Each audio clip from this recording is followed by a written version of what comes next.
ನೆಲದ ಮ್ಯಾಗ ಬಿಟ್ರ ಹೆಂಗ ಯಾವ್ದ್ರ ರೋಗ ಬರ್ತಲ್ರೋ ಏನ ಅಂಟಾಸ್ ಮ್ಯಾಗ ರೋಗ ನೆಲದ ಮೇಲೆ ಅಂದ್ರೆ ಯಾವುದೋ ಸೂಕ್ಷ್ಮಾಣು ಜೀವಿಗಳಿರೋ ಸೊಳ್ಳೆ ಆಳುಗಳ ಮೇಂಟೈನ್ ಮಾಡ್ಬೋದು. ಎಲ್ಲಾ ವಾತಾವರಣ ಇದು ಚೆನ್ನಾಗಿರುತ್ತಂದ್ರೆ ಅಟ್ಟದ ಮಾದರಿ ಇದ್ರೆ ಭಾಳ ಬೆಟ್ರ್. ಆಮೇಲೆ ಈ ಅಟ್ಟದ ಮಾದರಿ ಅಂದ್ರೆ ನೀವು ಡೈಲಿ ಹಿಕ್ಕಿ ತೆಗಿದ ಬೇರೆ, ಇಲ್ಲಿ ಮೇಲ್ಗಡೆಯಿಂದ ಡೈಲಿ ಕೆಳಗೆ ಹಿಕ್ಕೆ ಬೀಳೋದ್ರಿಂದ ಕೋಳಿ ಸಾಗಾಣಿಕೆ ಮಾಡಬಹುದು. ತತ್ತಿ ಅಂದ್ರೆ ಎಲ್ಲಾ ತರದ ಗೊಬ್ಬರನ ರೀಪೀಟ್ ಆಗುತ್ತೆ. ನೀವು ಸರಿ ರೋಗ ಅಂದ್ರೆ ಯಾವ ರೋಗ ಕಾಡ್ತೈತಿ? ಹಾ, ರೋಗ ಅಂತಂದ್ರ ಸಾಕಾಣಿಕೆ ಒಳಗ ಸ್ಟಾಲ್ ಫೀಡಿಂಗ್ ಒಳಗ ಸಂಚಾರಿ ಕುರಿಗಾರಿಗೆ ಜಾಸ್ತಿ ರೋಗ ಬರ್ತೈತಿ. ಯಾಕಂತಂದ್ರೆ ಬೇರೆ ಬೇರೆ ಮೇವು ತಿಂತಿರ್ತಾವು, ಆಮೇಲೆ ಸಿಕ್ಕಾಪಟ್ಟೆ ನೀರ್ ಕುಡಿತಾವ, ವಾತಾವರಣ ಚೇಂಜ್ ಆಗುತ್ತಾ, ನೀರ್ ಚೇಂಜ್ ಆಗುತ್ತಾ, ಫುಡ್ ಚೇಂಜ್ ಆಗುತ್ತೆ. ಬಟ್ ಸ್ಟಾಲ್ ಫೀಡಿಂಗ್ ಅಂತ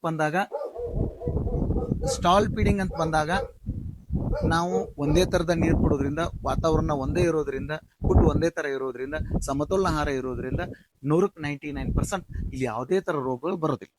ಇಲ್ಲಿ ಬರೋದಲ್ರಿ ಅಂದ್ರೆ ಕುರಿಗಾರಗಳು ಬರೋದ್ರಲ್ಲ. ಕುರಿಗಾರ ಒಳಗೆ ಯಾಕೆ ಬರ್ತೈತಿ ಅಂತಂದ್ರ, ಕುರಿಗಾರರು ಒಂದೇ ಜಾಗದಾಗ ನಿಲ್ಲುದಿಲ್ಲ. ಮಳಿ ಗಾಳಿ ಚಾಳಿ ಎಲ್ಲ ಮಳೆ ಮತ್ತು ಚಳಿ ಗಾಳಿ ಇರೋದ್ರಿಂದ ಸೊ ವಾತಾವರಣ ಅಲ್ಲಿ ಮೇಂಟೈನ್ ಮಾಡೋಕ್ಕಾಗೋದಿಲ್ಲ. ಸೊ ಹೀಗಾಗಿ ಅಲ್ಲಿ ನಮಗ ಯಾವ್ದನ್ನು ಸೆಟ್ ಆಗಿ ಮಾಡೋಕ್ಕಾಗಲ್ಲ. ಇಲ್ಲಿ ಪ್ರತಿಯೊಂದು ಸೆಟ್ ಇರೋದ್ರಿಂದ ಇಲ್ಲಿ ರೋಗ ಬರಂಗಿಲ್ಲ, ಅಲ್ಲಿ ಹೈಯೆಸ್ಟ್ ರೋಗ ಬರ್ತದೆ. ಬರೋದ್ ಇದ ಕುರಿವರ್ ನಾರೀಶ್ವರ ಅಂತ ಹೇಳ್ತಾಂದ್ರಿ ನೀವು. ಇವ ಒಂದ್ 5 ತಿಂಗಳಿಗೆ ಈತಾರೆ, ಎಷ್ಟು ಈತಾರ? ಅಲ್ಲ, ಎಲ್ಲಾ ಕುರಿ 5 ತಿಂಗಳ 5 ದಿನಕ್ಕೆ ಇಳಿತಾವ. ಅಂದ್ರೆ ಈಗ ಒಂದ್ ಐತಿರೋ 2 ಈತಾವ್ರ 3 ಈತಾವ ಹಿಂಗ ಆದಂತ. ನಾರೀಶ್ವರನ ಜನರೇಷನ್ ಹೆಂಗಿದೆ ಅಂತಂದ್ರ 100 ಕುರಿ ತಗೊಂಡಾಗ 60 ಕುರಿ 2 ಮರಿ ಕೊಡ್ತಾವ, 30 ಕುರಿ 3 ಕೊಡ್ತಾವ, 10 ಕುರಿ 4 ಕೊಡ್ಬೋದು, 1 ಕೊಡ್ಬೋದು. ಅದ್ರದ್ದೊಂದು ಇದು. ಈಗ ಇವಕ್ಕ ಮತ್ತೆ ಟಗರ್ ಮರಿಗಳ ಯಾವ ರೇಟ್ ಮಾಡ್ತಾರೆ ಇವು? ನಾರೀಶ್ವರನ 2018ರಿಂದ 2020ರವರೆಗೂ ಬಿಜೆಪಿ ಸರ್ಕಾರದಲ್ಲಿ ಒಂದು ತಳಿ ಸಂವರ್ಧನೆಗಾಗಿ ಗಂಡು ಟಗರನ್ನ ಆಲ್ರೆಡಿ ನಾನು ಒಂದು 300ರಿಂದ 500 ಟಗರನ್ನ ಸರ್ಕಾರ ಕೊಟ್ಟಿದ್ದೇನೆ. ಯಾವ್ದಕ್ಕಪ್ಪ ಅಂತಂದ್ರೆ ಈ ಟಗರುಗಳನ್ನ ತಗೊಂಡ ಕುರಿ ನಿಗಮದ ವತಿಯಿಂದ ರೈತರಿಗೆ ಈ ತಳಿ ಸಂವರ್ಧನೆಗೆ ಕ್ರಾಸ್ ಮಾಡ್ಲಿಕ್ಕೆ ಕೊಡ್ತಾ ಇದ್ರು. ಈಗ ಸದ್ಯಕ್ಕೆ ಕಾಂಗ್ರೆಸ್ ಸರ್ಕಾರ ಬರೋದ್ರಿಂದ ಆ ಒಂದು ಸ್ಕೀಮ್ ಬಂದ್ ಆಗಿದೆ.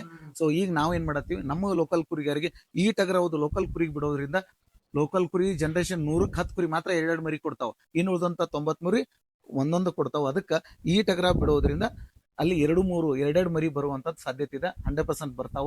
ನಾನು ಇದನ್ನ ಎಕ್ಸ್ಪೆರಿಮೆಂಟ್ ಮಾಡಿದ್ದೇನೆ. ಇಲ್ಲೇ ಹತ್ರದೊಂದು ಸಿರಟ್ಟಿ ಅಂತೇಳಿ ಭೀಮಪ್ಪ ಅಂತ ಒಂದು ಹುಡುಗಿದ್ದ. ಸೊ ಅವನಿಗೆ 3 ಟಗರ ಚೇಂಜ್ ಮಾಡಿದ್ವಿ. ಆಲ್ಮೋಸ್ಟ್ ಈಗ ಅವನ ಹತ್ರ 70 ಕುರಿ ಇದಾವೆಲ್ಲ 2 ಮರಿ ಹಾಕ್ತಾ ಇದಾವ. ಸೊ ಸಿರಟ್ಟಿ ಅನ್ನೋ ಊರೊಳಗ ಭೀಮಪ್ಪ ಅನ್ನೋ ಒಂದು ಹುಡುಗದಾನ, ಅಲ್ಲಿ ಹೋಗಿ ಕೇಳ್ಬೋದು ನೀವು. ಈಗ್ರಿ ಇವ ನೆಲದ ಮ್ಯಾಗ ಬಿಟ್ರ ಹೆಂಗ ಯಾವ್ದ್ರ ರೋಗ ಬರ್ತಲ್ರೋ ಏನ ಅಂಟಾಸ್ ಮ್ಯಾಗ ರೋಗ? ನೆಲದ ಮೇಲೆ ಅಂದ್ರೆ ಯಾವುದೋ ಸೂಕ್ಷ್ಮಾಣು ಜೀವಿಗಳಿರೋ ಸೊಳ್ಳೆ ಏನಾಗಿರ್ಬೋದು 3 ಫೂಟ್ ಕೆಳಗಡೆ ಇರ್ತಾವ. ಅಟ್ಟದ ಮಾದರಿ ಇರೋದ್ರಿಂದ ಒಂದು ಮೇಂಟೆನೆನ್ಸ್ ಕಡಿಮೆ, ಎರಡನೇದ್ದು ರೋಗನ ಮೇಂಟೈನ್ ಮಾಡ್ಬೋದು, ಆಮೇಲೆ ಆಳುಗಳ ಮೇಂಟೈನ್ ಮಾಡ್ಬೋದು. ಎಲ್ಲಾ ವಾತಾವರಣ ಇದು ಚೆನ್ನಾಗಿರುತ್ತಂದ್ರೆ ಅಟ್ಟದ ಮಾದರಿ ಇದ್ರೆ ಭಾಳ ಬೆಟ್ರ್. ಆಮೇಲೆ ಈ ಅಟ್ಟದ ಮಾದರಿ ಮಾಡೋದ್ರಿಂದ ಆಟೋಮೆಟಿಕ್ ಆಗಿ ಸಾವು ಬಂದ್ಬಿಡ್ತೇವೆ. ಹೆಂಗಂತಂದ್ರೆ ನೀವು ಡೈಲಿ ಹಿಕ್ಕಿ ತೆಗಿದ ಬೇರೆ, ಇಲ್ಲಿ ಮೇಲ್ಗಡೆಯಿಂದ ಡೈಲಿ ಕೆಳಗೆ ಹಿಕ್ಕೆ ಬೀಳೋದ್ರಿಂದ ಕೋಳಿ ಸಾಗಾಣಿಕೆ ಮಾಡಬಹುದು. ತತ್ತಿ ಅಂದ್ರೆ ಎಲ್ಲಾ ತರದ ಗೊಬ್ಬರನ ರೀಫಿಲ್ಟರ್ ಆಗತ್ತ. ನೀವು ಆಟೋಮೆಟಿಕ್ ಗೊಬ್ಬರ ಇರೋದು ಕಾಂಪೋಸ್ಟ್ ಆಗುತ್ತೆ. ಹೀಗಾಗಿ ಅಟ್ಟದ ಮಾದರಿ ಮಾಡೋದು ಭಾಳ ಬೆಟರ್. ಅಂದ್ರೆ ಈಗ್ರಿ ಟಗರ್ ಮರಿಗಳು ಲಾಭ ಐತ್ರೋ ಏನ ಕುರಿಗಳು ಅಂದ್ರೆ ಇದ್ರ ಹೋಗಾರಿ? ನಿಮ್ ಕ್ವಶನ್ ಅರ್ಥ ಆದ್ ನನಗೆ. ನೀವು ಟಗರ ಮಾಡೋದು ಚಲೋ ಅಂತಿರೋ, ತಳಿ ಸಂವರ್ಧನೆ ಚಲೋ ಅಂತಾರೋ. ನಾ ಹೇಳೋದು ಟಗರು ಸಾಗಾಣಿಕೆ ಮಾಡೋದ್ರಿಂದ ಪ್ರತಿ ಸಲ ಮಾರ್ಕೆಟ್ಗೆ ಹೋಗ್ಬೇಕು, ತರಬೇಕು, ಹೋಗ್ಬೇಕು, ಕೊಡಬೇಕು, ಅಲ್ಲಿ ದಲ್ಲಾಳಿಗಳನ್ನ ಹಿಡಿಬೇಕು, ಅದು ಸಮಸ್ಯೆ. ಸೊ ಹೀಗಾಗಿ ನಾವು 13 ವರ್ಷ ಆಯ್ತು, ನಮ್ಗೆ ತಳಿ ಸಂವರ್ಧನೆ ಬೆಟರ್ ಅಂತ ನನ್ನ ಅನಿಸಿಕೆ. ಯಾಕಂತಂದ್ರೆ ಇಲ್ಲಿ ಒನ್ ಟೈಮ್ ಇನ್ವೆಸ್ಟ್ಮೆಂಟ್, ಇಲ್ಲಿ ಮರಿಗಳು ನಮ್ಮಲ್ಲಿ ಹುಡ್ತಿರ್ತಾವ, ರೀಪ್ರೊಡಕ್ಷನ್ ಆಗ್ತಿರ್ತೈತಿ. ಹಿಂಗಾಗಿ ನನಗೆ ಯಾವುದೇ ತರ ತ್ರಾಸ ಇದ್ರಲ್ಲಿ ಆಗೋದಿಲ್ಲ. ಯಾಕಂದ್ರೆ ಇಲ್ಲಿ ಒಂದು 2-3 ಮರಿ ಸತ್ರು ಕೂಡ ಏನ್ ನಮ್ಗೆ ಅಷ್ಟೇನ್ ಫರಕ್ ಬೀಳುದಿಲ್ಲ. ಅದ ನೀವು ಟಗರು ಸಾಗಾಣಿಕೆ ಮಾಡತ್ತೀರಿ ಅಂತಂದ್ರ ನೀವು ತರುತ್ನ್ಯಾಗ ಬೇರೆ ಬೇರೆ ಪೇಟೆಯಿಂದ 10-20 ತರ್ತಿರ್ತೀರಿ, ತಂದು ಎಲ್ಲೋ ಒಂದ್ ಕಡೆ ಸ್ಟಾಕ್ ಮಾಡ್ತೀರಿ ನಿಮ್ ಫಾರ್ಮ್ನೊಳಗ. ಸೊ ರೋಗ ಯಾವ ಪೇಟೆಯಿಂದ ಯಾವ ರೋಗ ಬಂದೈತೆ ಅನ್ನೋದು ಗೊತ್ತಾಗೋದಿಲ್ಲ. ಸೊ ಆ ರೋಗ ಎಲ್ಲಕ್ಕೂ ಹಡಬಹುದು. ಜೊತೆಗೆ ಅಷ್ಟಾಗ ಒಂದು 4-5 ಸತ್ತುಪ್ಪ ಅಂತಂದ್ರೆ ಹಾಕಿದ ಅಮೌಂಟ್ ಇನ್ವೆಸ್ಟ್ಮೆಂಟು ನಿಮ್ಗೆ ಲಾಸ್ ಆಗುತ್ತೆ. ಹೀಗಾಗಿ ನಾನು ಎಲ್ಲರಿಗೂ ಹೇಳೋದು ಏನಪ್ಪಾ ಅಂತಂದ್ರೆ, ತಳಿ ಸಂವರ್ಧನೆ ಒಳಗ ನಾರೀಶ್ವರನ ಸಾಕೋರಿ. ಒಳ್ಳೆ ಕ್ವಾಲಿಟಿ ಅಂದ್ರೆ ಈಗ ಬೀಟಲ್ ಚೆನ್ನಾಗಿದೆ. ಈಗ ಸತ ಪ್ರೆಸೆಂಟ್ ನಮ್ಮ ವಾತಾವರಣಕ್ಕಾಗಿರ್ಬೋದು, ನಮಗೆ ಮಾರ್ಕೆಟ್ಗೆ ಅನುಗುಣವಾಗಿ ಒಳ್ಳೆ ಸ್ಟೆಬಿಲೈಸ್ ಇಡುವಂಥದ್ದು ಯಾಕಪ್ಪ ಅಂತಂದ್ರೆ ಬೀಟಲ್. ಒಳ್ಳೆ 2-3 ಮರಿ ಕೊಡುತ್ತಾ, 2 ಮರಿ ಕೊಡ್ಸ್ಕೊಂಡು 1 ಲೀಟರ್ ಹಾಲು ಕೊಡುತ್ತಾ. ಆಮೇಲೆ ಒಳ್ಳೆ ರಿಸಲ್ಟ್, ಹೈ ಗ್ರೋತ್. ನೀವು ಲೋಕಲ್ ನಾಟಿ ಉಸ್ಮಾನಾಬಾದಿ ಅಂದ್ರೆ ನಮ್ಮ ಲೋಕಲ್ ಜವಾರಿ ಹಡ, ಅದು ಕಂಪ್ಯಾರಿಸನ್ ನೋಡಿದಾಗ ಅದ್ರ 2 ಪಟ್ಟ ಮರಿ ಇಳುವರಿ ಬರ್ತದೆ. ಸೊ ಹೀಗಾಗಿ ನನ್ನೊಂದು ಆಯ್ಕೆ ಕುರಿ ಸಾಗಾಣಿಕೆ ಒಳಗೆ ನಾರೀಶ್ವರನ, ಈಗ ಡಾರ್ಪರ್ಗೆ ಬರ್ತಾ ಇದೀವಿ ನಾವು. ಅಂದ್ರೆ ನಾರಿ ಸುವರ್ಣ 2-3 ಮರಿ ಹಾಕೋದ್ರಿಂದ ಮರಿಗಳ ತೂಕ ಕಡಿಮೆ ಬರುತ್ತೆ. ಸೊ ಹೀಗಾಗಿ ಡಾರ್ಪರ್ ಬಿಡೋದ್ರಿಂದ ನಮ್ಮಲ್ಲಿ ಆಲ್ರೆಡಿ ಒಂದ್ ಕುರಿ ಡಾರ್ಪರ್ F1 ಕ್ರಾಸ್ ಅರ್ದು 2 ಮರಿ ಹಾಕೈತಿ. ಮರಿಗಳ ತೂಕನೂ ಚೆನ್ನಾಗಿದಾವೆ, ಆಮೇಲೆ ಗ್ರೋತ್ ಚೆನ್ನಾಗಿ ಬರುತ್ತೆ. ಸೊ ಹೀಗಾಗಿ ನಾರಿ ಸುವರ್ಣ ಮಾಡ್ರಿ, ಇಲ್ಲ ಬಿಟಲ್ ಮಾಡ್ರಿ. ಇವ್ ಎರಡು ಬಿಟ್ರೆ ಬ್ಯಾರೆದ್ ಮಾಡಕ ನಾನು ಯಾವ್ದು ಹೆಚ್ಚಿನ ಬ್ಯಾರೆದ್ ಮಾಹಿತಿನೂ ಕೊಡುದಿಲ್ಲ, ಮಾಡೋದು ಇಲ್ಲ. ಅಂದ್ರೆ ಈಗ ಈ ನಾರಿ ಸುವರ್ಣ ತಳಿ ಮಾಡಿರ್ತಾರೋ ಜವಾರಿ ತಳಿ ಮಾಡಿರ್ತಾರ ನೋಡ್ರಿ. ನಾರಿ ಸುವರ್ಣ 100 ಕುರಿಗೆ 100 ಮರಿ ಹಾಕಿ, ಹಾ 100 ಕುರಿಗೆ 100 ಮರಿ ಹಾಕಿ ಒಂದ 20-25 ಸತ್ತ ಕೆಟ್ಟ ಉಳುದ ನಿಮ್ಗೆ 65 ಮರಿ ಬರ್ತವೆ. ಈಗ ಜವಾರಿ 18 ತಿಂಗಳಿಗೆ 2 ಸತ ಮರಿ ಕೊಡ್ತಾವ ಜವಾರಿ. ಹಾ. ಜವಾರಿ ಅಂದ್ರೆ ಅವು ಜವಾರಿ ಇಲ್ಲ, ಅವು ಹೈಬ್ರಿಡ್ ಅನ್ನ. ಅದ್ರಾಗ ಜವಾರಿ ಅಂದ್ರೆ ಯಾವ್ದಪ್ಪ, ಡೆಕ್ಕನಿ ಅನ್ನೋದು ಕರಿ ಕಾದಾಡಕ್ ಬಿಡುವಂತ ಕುರಿ ಮಾತ್ರ ಜವಾರಿ. ಹಾ. ಕೆಂಗೂರಿ, ಬಿಳಿ ಎಳಗ, ಅಮೀನ್ ಬಾವಿ ಎಳಗ ಅಂತಾರಲ್ಲ, ಇವೆಲ್ಲ ಹೈಬ್ರಿಡ್ ಅನ್ನ. ಹ್ಮ್. ಈಗ ನೀವು ಹಾರ ಏನ ಹಾಕ್ತಿರಿ? ಏನ್ ನಾರ್ಮಲ್ ಒಣ ಮೇವು ಕೊಡೋದು, ಕೈ ತಿಂಡಿ ಕೊಡ್ತೀವಿ. ಒಣ ಮೇವಿನ ಒಳಗ ಶೇಂಗಾದ ಹೊಟ್ಟ, ತೊಗರಿ ಹೊಟ್ಟ, ಹ್ಮ್. ಆಮೇಲೆ ಶೇಂಗಾದ ಹೊಟ್ಟ ಕೊಡ್ತೀವಿ. ಇನ್ನು ಹಸಿ ಮೇವು ಅಂತಂದ್ರ ಸೂಪರ್ ನಿಪೇರು, ರೇಷ್ಮೆ, ಚೊಗುಚಿ, ಕಬ್ಬ ಎಲ್ಲ ಕೊಡ್ತೀವಿ. ಇವಕ್ ಮತ್ತ ರೋಗ ಅಂದ್ರೆ ಅತಿಯಾಗಿ ಯಾವ್ದು ಕಾಡದ್ರಿ ರೋಗ? ಯಾವ್ದು ಬರೋದಿಲ್ಲಪ್ಪ.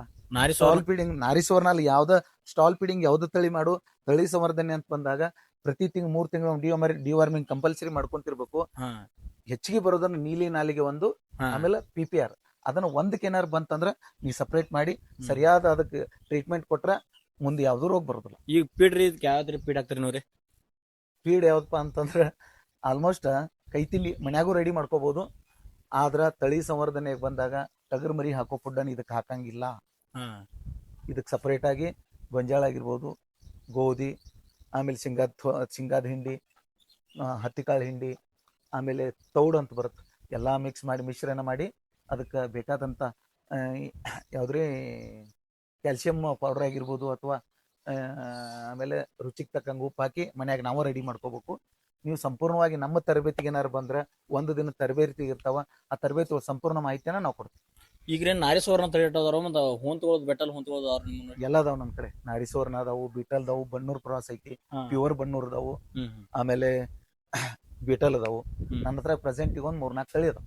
ಅಂದ್ರೆ ಈಗ ಟೋಟಲ್ ಎಟ್ ಅದಾವ್ರ ನಿಮ್ ಫಾರ್ಮ್ಯಾಗ ರೀ? ನನ್ನ ಫಾರ್ಮ್ಯಾಗ ಪ್ರತಿ ನಾರ್ಮಲ್ ಅಂದ್ರು 100-150 ಇರ್ತಾವ. ಈ ಹಂಗ ಒಂದಷ್ಟು ಸೇಲ್ ಆಗ್ತಿರ್ತಾವ, ಮರಿ ಹುಡ್ತಿರ್ತಾವ. ಯಾರೋ ಒಬ್ರು ನಾನು ಬೀಟಲ್ ತರ್ತಿರ್ತೀನಿ, ಕೊಡ್ತಿರ್ತೀನಿ. ಸೊ ನನ್ನ ಹತ್ರ ಟ್ರೇಡಿಂಗ್, ಖರೀದಿ ಮತ್ತು ಮಾರಾಟ ಎರಡೂ ಮಾಡ್ತೀವಿ ನಾವು. ಈಗ ಕಾಯಂ ನಂತರ 100-150 ಇರ್ತಾವ. ಜಾಸ್ತಿ ಬಂದ್ರು ನನ್ನ ಫಾರ್ಮ್ ಇವತ್ತಿಗೆ ಒಂದು 250-300 ಹಿಡಿಯುವಂತ ಫಾರ್ಮ್ ಐತಿ.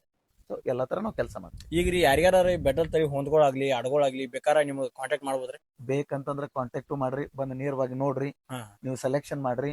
ಸಪೋಸ್ ನಮ್ಮಲ್ಲಿ ಸ್ಟಾಕ್ ಇರ್ಲಿಲ್ಲಪ್ಪ ಅಂತಂದ್ರೆ ನಾನು ಇಲ್ಲಿಂದ ಪಂಜಾಬ್ ಹೋಗಿ ನಿಮಗ ವಿಡಿಯೋ ಮತ್ತು ಫೋಟೋದ ಮುಖಾಂತರ ಕಳಿಸ್ತೇನೆ. ನೀವು ಚಾಯ್ಸ್ ಮಾಡಿದ್ಮೇಲೆ ಟ್ಯಾಗ್ ಹಾಕ್ತೀವಿ, ಆ ಟ್ಯಾಗ್ ವಿಡಿಯೋ ನಿಮ್ಗೆ ಕಳಿಸ್ತೇನೆ.